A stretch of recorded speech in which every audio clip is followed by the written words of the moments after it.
நீ வாம்மா. ஒரு காம தங்கம் உருகுமா, செதுக்காம சிற்பம் சிரிக்குமா, கேட்காம பெண்மை கொடுக்குமா போமா.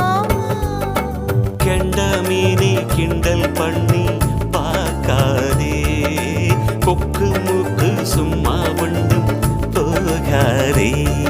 ஏத்தி சிங்கு ராஜாதா எனக்கு இப்போ தேதி வைக்க வந்தாரே, தென்னாட்டு சூரியன் தான் எனக்கு இப்போ மாலையிட